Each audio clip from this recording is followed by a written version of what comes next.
The door to my dorm room slammed open like a gunshot, and there he was, Kai, soaked from the storm outside, his eyes wild with that fire I'd always mistaken for just plain old rivalry. "Joseph, you son of a bitch," he spat, his voice cracking like thunder. "You think leaking that photo to the campus rag would break me? It just made me see you for the coward you really are." My heart hammered against my ribs as I dropped the stack of student council ballots I'd been faking. Our little war had just gone nuclear, and in that split second, I realized the line between hate and something deeper had blurred into oblivion. It started innocently enough, back in freshman orientation at Elmwood University, that sprawling brick-and-ivy beast in the heart of upstate New York where dreams of glory clashed with the grind of all-nighters. Elmwood was the kind of place where autumn leaves turned the quad into a postcard, but the real color came from the chaos of dorm life.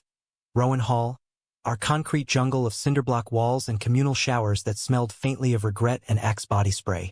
I was Joseph Harlan, the golden boy from a sleepy suburb outside Philly, elected student body president on a platform of unity through shenanigans. Yeah, I know, corny as hell, but it stuck.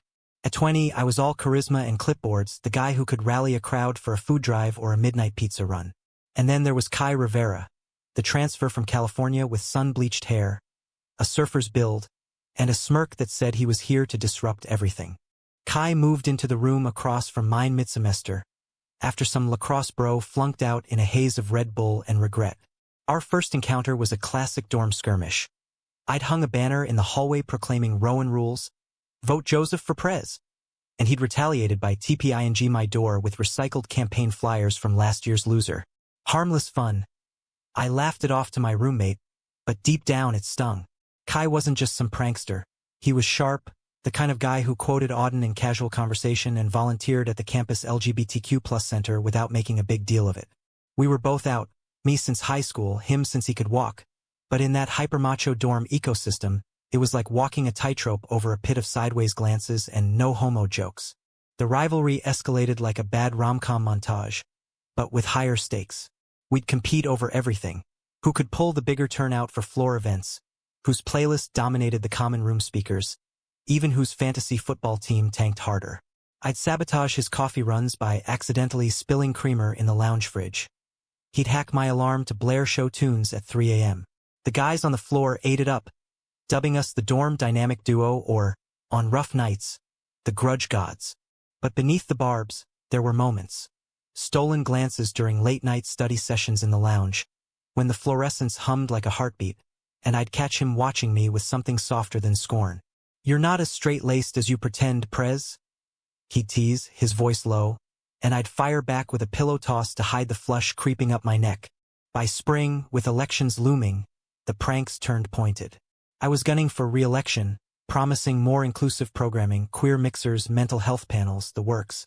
Kai, that wild card, announced his own run for VP, platforming real talk, no bullshit.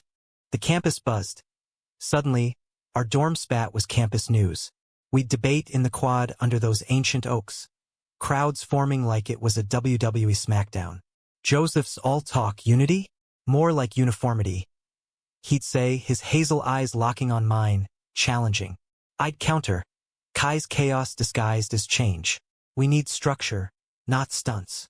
But God, the way his laugh cut through the applause, rough and real. It twisted something in my gut I couldn't name. Then came the betrayal. It was mid-April, cherry blossoms choking the air with false sweetness, when I found the photo, tucked in my mailbox like a venomous love note. A blurry shot of me from high school, arms slung around my ex at prom, both of us in ill-fitting tuxes, the caption scrawled in Sharpie, "Prez's secret side hustle, vote Kai for authenticity." My stomach dropped. I'd buried that picture years ago, a relic from when coming out meant choosing sides in a family that still whispered about phases. Who the hell had access? The only person who'd crashed my off-campus storage unit during a friendly raid was Kai, 2 weeks back, when he'd borrowed my vintage vinyls and returned them with dog-eared sleeves.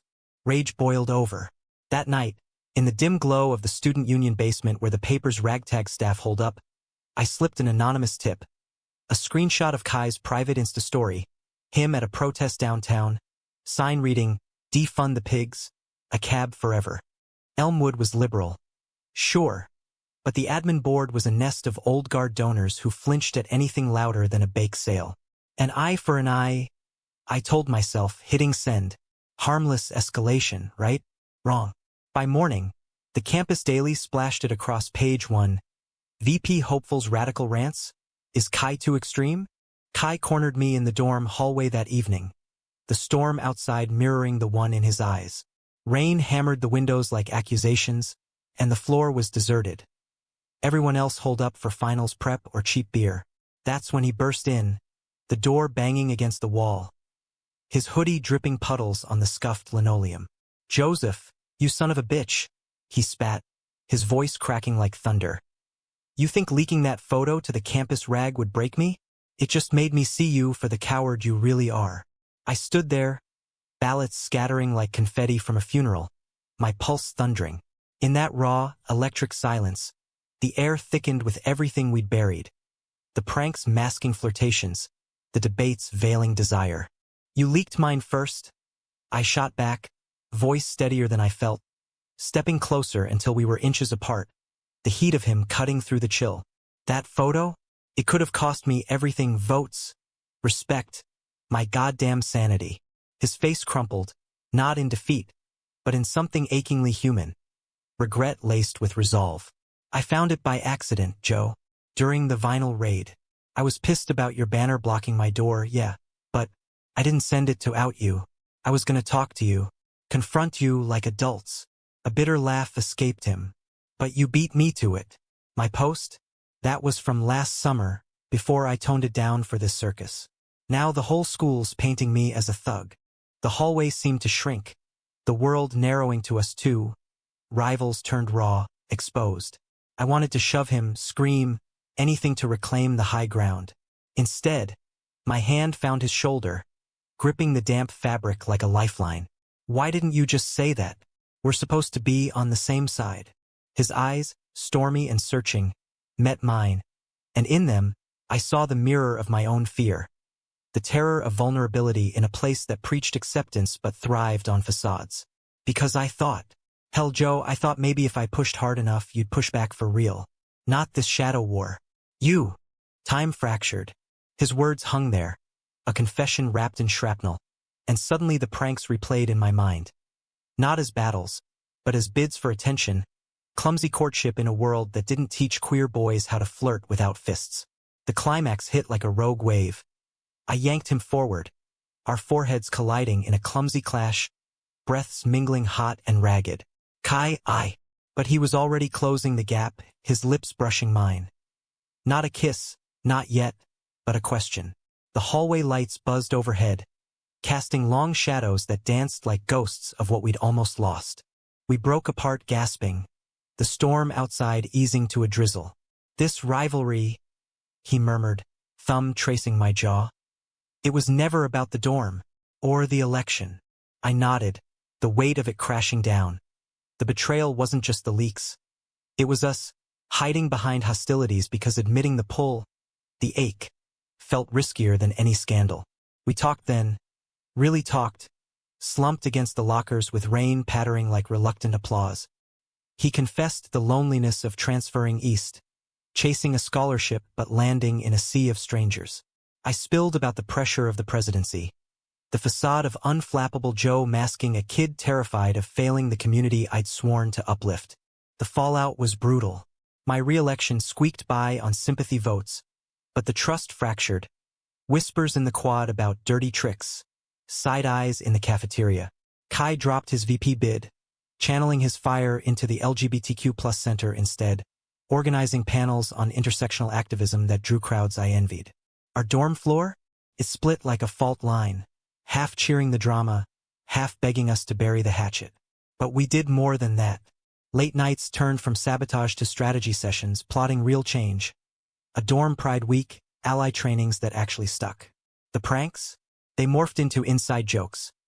Me hiding his surfboard wax, him spiking my coffee with notes that read, "Truce trouble." Yet the real turning point came weeks later, at the spring formal in the student union ballroom. All twinkling lights and bad punch under a ceiling painted like a starry Midwest sky. I'd mustered the courage to ask him as my date. Not as rivals, but as us. He showed up in a slim-fit blazer over a band tee. That smirk softened to a smile. As we swayed to some indie folk tune, his hand warm on my waist, he leaned in. You know, Prez, this life lesson is not about winning the war. It's about realizing the enemy's the one who makes your heart race. I laughed, pulling him closer, the scent of his cologne mixing with the faint ozone of spring rain still clinging to the air. We didn't last forever, college whirlwinds rarely do. By senior year, Kai chased waves back west, land a gig with a coastal nonprofit fighting for queer youth rights. I stayed east, diving into poli-sci grad work, student of a distant echo. But the betrayal? It forged us, turning petty fire into a blaze that warmed instead of burned. Last I heard, he was leading ocean cleanups in Santa Cruz, still quoting Auden to wide-eyed kids. Me? I'm in D.C. now, lobbying for policies that echo those late-night talks. Unity, not uniformity. Authenticity over bullshit. Looking back from this desk cluttered with briefing papers, I see it clear. Our dorm rivalry wasn't harmless, but it wasn't ruinous either. It was the messy, American alchemy of two boys fumbling toward truth in a world that demands perfection. Kai taught me that, through leaks and laughs, storms and slow dances, betrayal stings. Sure, but forgiveness? That's the real high ground. And damn if it doesn't make the view worth every scar.